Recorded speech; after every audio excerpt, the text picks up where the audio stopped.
you're stuck with what I've been dealing with. So I hope everything goes well for you, and I hope this is useful to you. I've been making a lot of trips to Lubbock here lately, and as I do that, I have a lot of time to listen, and so I put my Bible on and I listened to Romans on the way down, Corinthians on the way back, saw a correlation and went, that hits the spot. So that's what y'all are going to be hearing about this morning. And it's funny, they're both in the 14th chapter, so it'll be easy to remember. Whenever this was written, they were talking about, we're going to be in 1 Corinthians 14 to start things off this morning. And it was funny, they're talking about speaking in tongues. And that's not something that I've ever experienced. At least not, maybe after I got my wisdom teeth out, but that was about it. But he was reading, or when I was reading this, it was talking about speaking in tongues and how these prayers, when you speak in tongues, was very, very powerful. And so this morning we're all going to, no, I'm just kidding. So they were talking about these speaking in tongues, and he says, I thank God I speak in tongues more than all of you. But in the church, I would rather speak 5 intelligible words than to instruct others than, But in the church, I would rather speak 5 intelligible words to instruct others than 10,000 words in a tongue. So, what he's saying there is, keep it simple. So that's kind of what whenever you're talking to other people, we want to keep things simple. It keeps it on point, keeps it on track, we keep focus.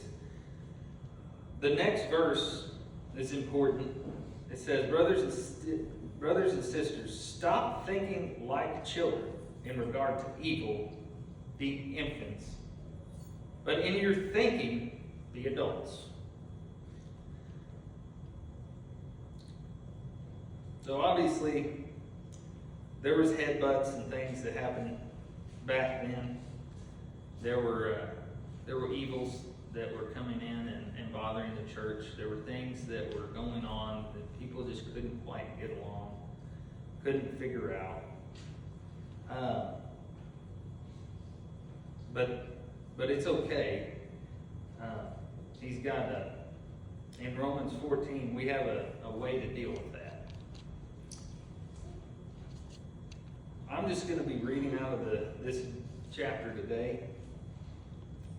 We'll break it down a little by little as we go here. So we're going to start Romans 14, verse 1. I'm reading out the Message, just paraphrase, but it put things together real good for me. And it says, welcome with open arms, fellow believers who do not see things the way you do. And don't jump all over them every time they do or say something you don't agree with. Even when it seems like they are strong in opinions but weak in the faith department. Remember that they have their own history to deal with. So treat them gently. I don't know about y'all, but sometimes I can have a pretty quick fuse. It's a wet fuse, so it takes a lot to light it, but when it gets lit, it goes, and it's not good. And there's a lot of things that come up. No matter what you do, there will always be struggles where you butt heads with somebody, where you have troubles that just seem big, that just, man, this is terrible, this isn't right, it's not fair, it isn't how this should be done. And what they're saying in here,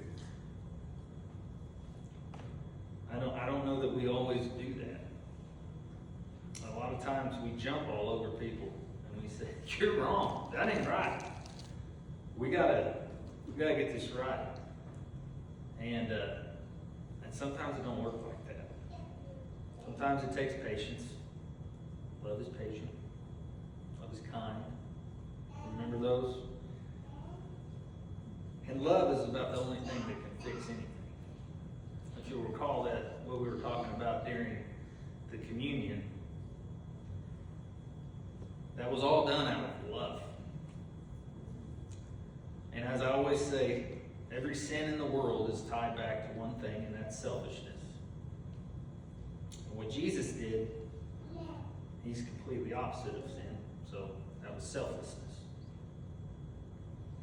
So we got to remember that whenever we're dealing with these hard situations. So this continues on as we get into verse 2. This is again in the message. But he gives us some instructions and some little for instances. It says, for instance, a person who has been around for a while might well be convinced that he can eat anything on the table, while another with a different background might assume he should only be a vegetarian and eat accordingly. But since both are guests at Christ's table, and we got to remember that, we're all guests there. It's not our table. We're not the judge. We're not the final. God says he'll take care of that in the end. But since we're both guests at Christ's table, wouldn't it be terribly rude if they fell to criticizing what the other ate or didn't eat? God, after all, invited them both to the table. So do you have any business crossing people off the guest list or interfering with God's welcome? If there are corrections to be made or manners to be learned, God can handle that without your help. Now, if that isn't a humble smack of humility right in the face, I don't know what it is. But that is, doesn't need my help. And a lot of times I take things into my own hands because I think I can do this. I got to get it done. And that's okay. But if you're taking it into your own hands, just know you're going to mess it up. You gotta let God do the work. You gotta let him take the yoke. Let him take the burden. You gotta let him work through you. When you're reading in Romans, it's telling you how to do that, how to build that relationship, how to start it, and what to do with it. It talks about love. It talks about using that love to get to other people. That's how they spread this message. That's why it was so volatile. This was something that people didn't often do. Back then, it was probably more of an eye for an eye, tooth for a tooth. So, had a lot of blind people that had no teeth, because that's all you're going to get when you have that situation set up. That's just not how it works. But we try to take it into our own hands and say, we'll fix it up. And we end up making a mess of it. Now, we'll go ahead and I'm gonna skip up to this next section here, which is verses 13 in Romans 14. And this is 13 and 14 combined. And it says, forget about deciding what is right for each other. Here's what you need to be concerned about. That you don't get in the way of someone else making life more difficult than it already is. I'm convinced, Jesus convinced me that everything as in itself is holy. We, of course, by the way we treat it or talk about it, can contaminate it. So, again, that's just another proof, and that's biblically backed up that we will mess it up if we try to do it on our own without God's help. And he was talking about just people getting along about what to eat, what not, what's clean, what can we not eat. I'm a firm believer that God made pigs and bacon is good, and that is. But a lot of people think no, that's not good. But I shouldn't let that separate me. I shouldn't say, well, you know what, because you're a vegetarian, we obviously don't agree. So we can't be friends. You don't need to come to my church. You don't. I don't need to talk to you. We probably don't have anything in common.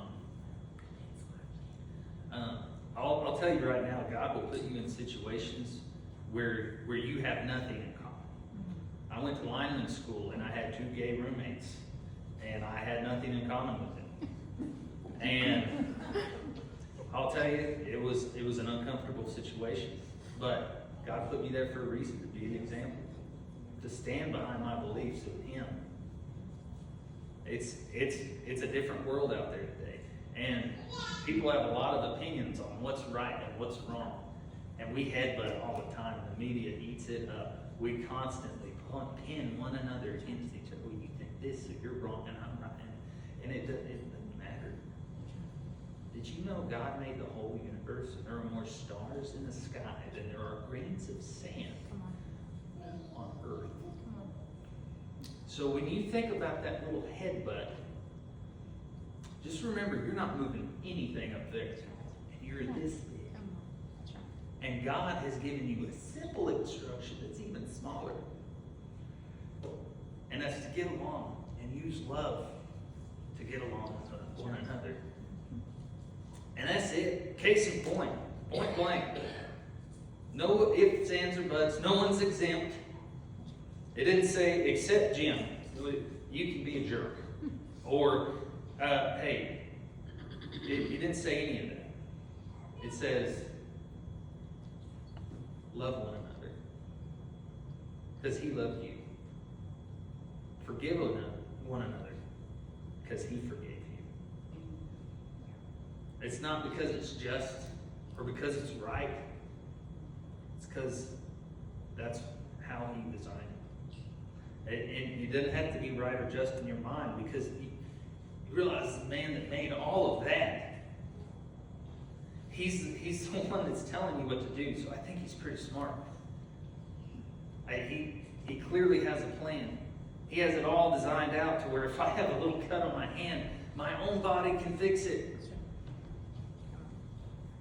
I have so many nerves in my eyes that have to line up just right in order for me to see. And that grew from little cells, even smaller than you can see with the naked eye. God knows what He's doing. But this comes into the big but part. Only works if you have faith. You can say these things,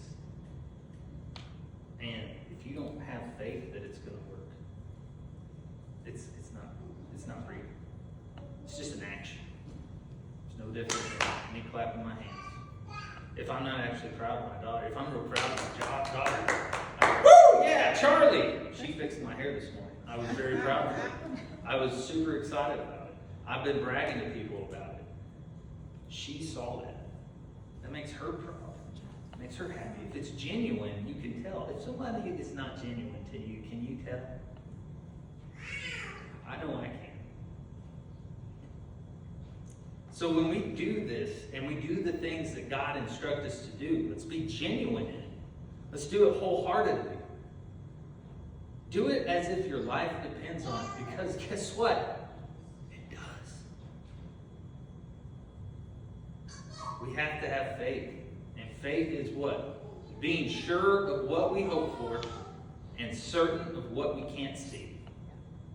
That means sure, 100%. No guesswork. Be positive that God's got it under control. Now, I will tell you, you're going to slip up. You're going to make mistakes. Like I said, right here, unworthy. Not worthy at all. And I mess up. But I don't do it intentionally. And when I do, I'll try to go back to here and put myself in check. Put myself in check with my friends. Use each other in fellowship. And can you fellowship with someone that hates you? Or that you don't get along with? Mm-mm. So, if God gave us one another and we're to forgive one another, you think those two things kind of correlate a little bit? They do. It's so simple, yet we mess it up time after time after time. 2,000 years. When Jesus is walking with everybody and telling them, this is how to do this, step by step, and they still messed up. But that's okay. Jesus did all this. I'm not telling you have to be perfect. I'm telling you to be genuine in it. Jesus died. He had to die. God knew. It's the only way I'm going to get my kids. I got to sacrifice my son. I got to give up something perfect so that the imperfect have a shot. And he was our only shot.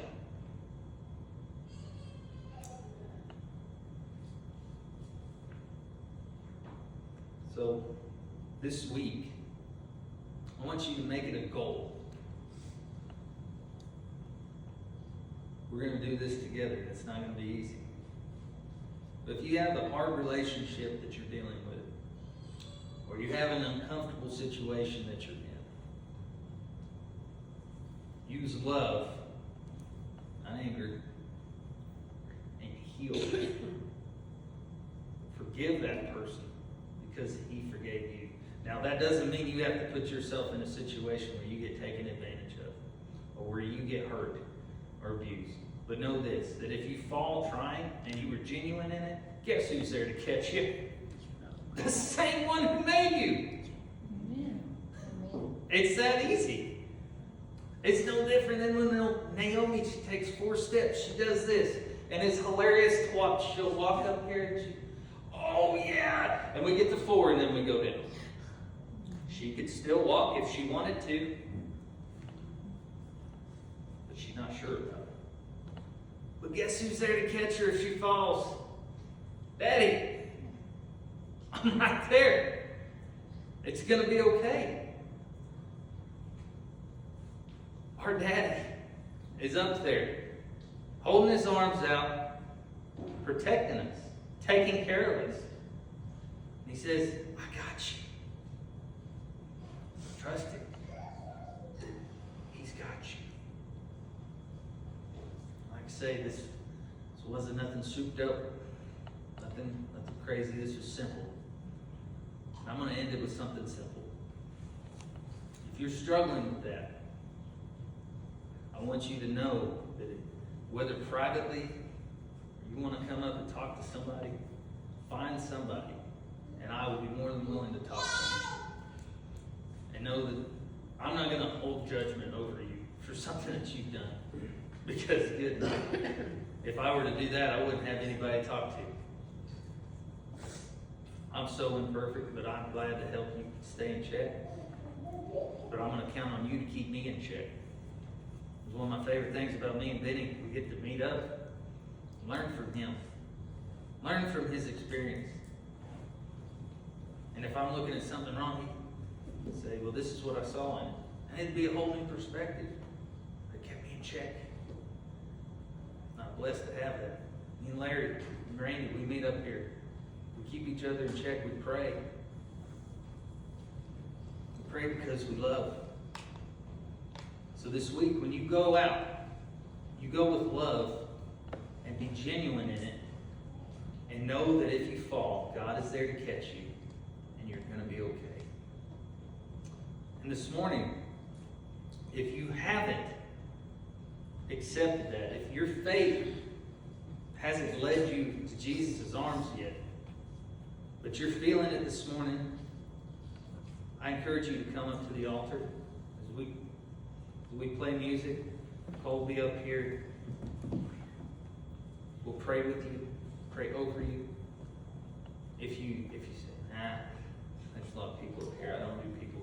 I don't do people. But guess what? God's got me. Amen. Where am I right now? I'm right here in front of y'all. And God's got me.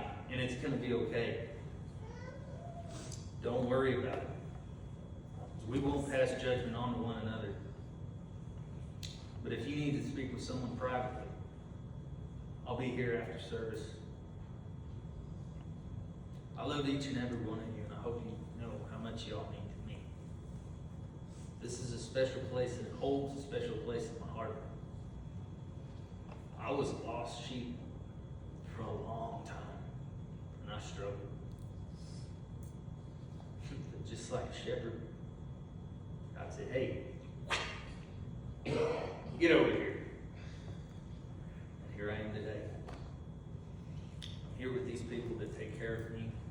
I'm here with those that love me, the ones that keep me in check. So I encourage you to join that, if you haven't, to make it happen more often, to reach out to your friends, the ones that aren't here today. Reach out to them. Say, hey, just checking on you. Are you okay? How's things going? I'm going to go ahead and close this in a word of prayer. Dear Heavenly Father, I just thank you so much for what you've done for us.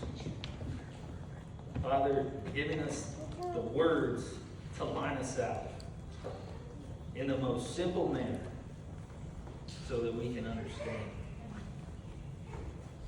Lord, you designed every little piece of us and could have made it so complicated for us that we wouldn't have had a shot at all. And it wouldn't have cost you your son. But Father, I am grateful and thankful because you sacrificed him for us. You sent him here so the message could be received, so it could be spread, so it could go to all nations.